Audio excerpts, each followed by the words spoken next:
Ya, untuk pertanyaan selanjutnya ini bagus gitu. Silakan. Ini tadi kan sudah sebelumnya kita sudah ngobrol tentang penyebabnya, itu penyebab pikiran seperti itu. Nah, ini cara melindungi diri kita itu agar tidak mudah kena penyakit baik yang medis, non medis, ya mungkin bisa untuk membentengi diri lah. Itu bagaimana sih caranya atau tips-tipsnya gitu Gus? Oke, yang pertama yang ingin saya sampaikan, tidak ada manusia yang luput dari penyakit.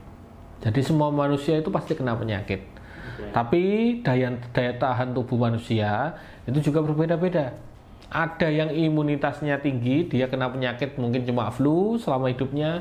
Ada yang mohon maaf, orangnya kekar tapi dia kena penyakit yang berat, yang parah. Ada juga, itu bermacam-macam.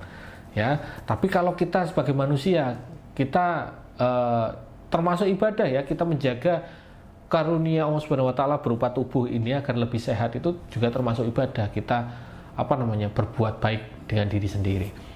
Kalau langkah-langkah dari saya Mas, yang pertama kan memang dari pikiran dulu. Dari pikiran. Kalau pikirannya tenang, santai, tidak terlalu memikirkan masalah. Kalau ada masalah, kalau saya berat ya, masalah saya pikul sendiri, coba share dengan orang lain, minta pendapat, itu akan lebih memudahkan. Berarti cari teman untuk curhat lah. Betul, walaupun kita tidak dapat solusinya loh Mas, kita hanya share saja, kita itu udah plong. Untuk ngeluarin unek. Itu makanya yang bikin orang kena penyakit karena dia pikirannya terlalu keras berpikir, terlalu abot lah ibaratnya, semacam itu. Dibatek diri gitu. Ya, kalau bahasa Jawanya dibatek, terlalu batek sendiri itu. Nah, di dalam agama juga kita dianjurkan untuk mengatur pola hidup yang bersih, ya kan? Kalau kita mengatakan an-nadhafatu minal iman, itu kebersihan adalah sebagian dari iman. Makanya kita bersih, kita sehat, ya kan? Kita bersih, kita sehat. Kita olahraga, kita sehat. Kalau kita olahraganya, mohon maaf ya Mas ya, olahraganya diatur dengan benar, orangnya pasti sehat. Tapi kalau orangnya wegah-wegahan untuk olahraga, caranya gimana, ya kan?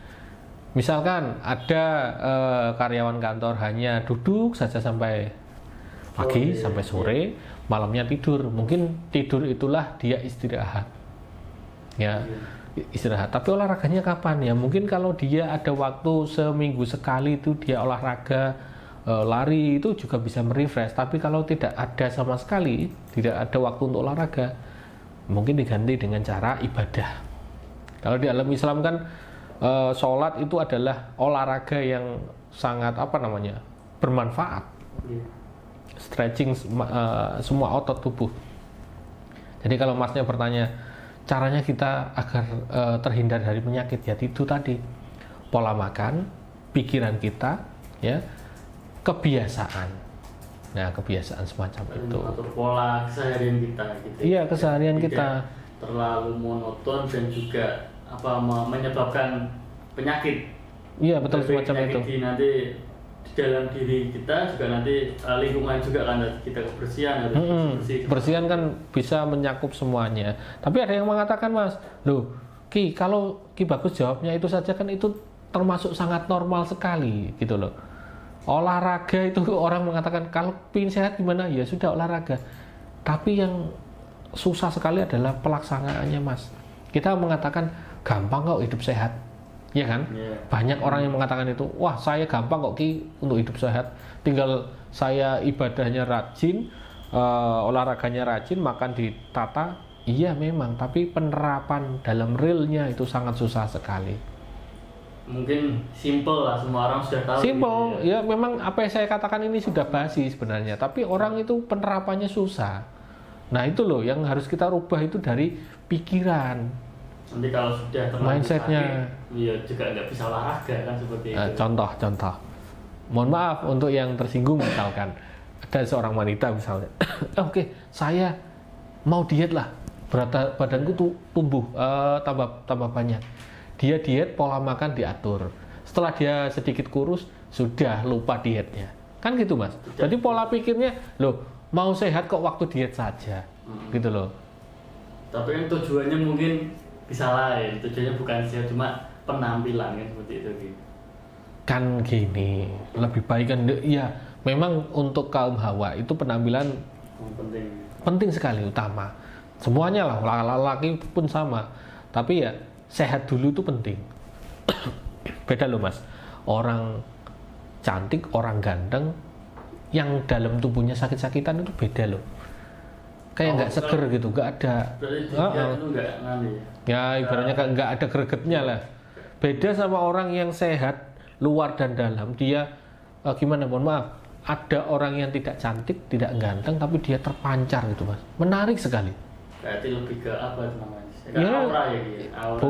Bukan auranya. Kalau saya mengatakan itu kan kita ada istilah jiwa dan sehat, jiwa dan raga. Nah, jiwanya itu yang sehat, raganya juga sehat kan? Sehat, jiwa dan raga.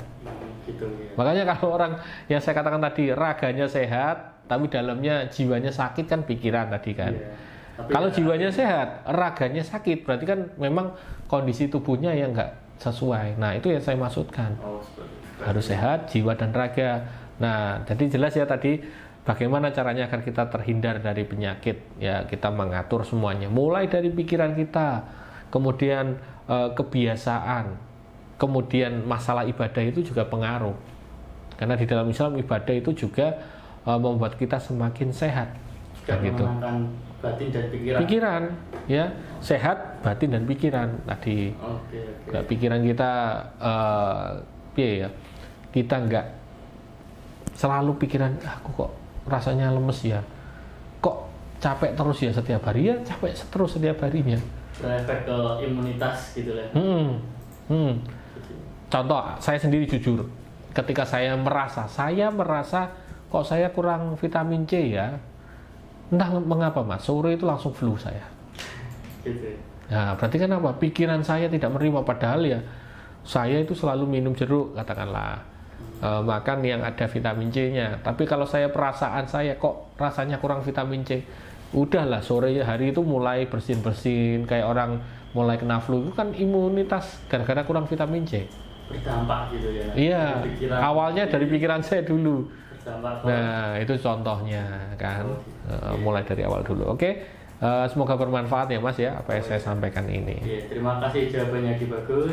Sami-sami. Lanjut ke pertanyaan selanjutnya. Monggo silakan.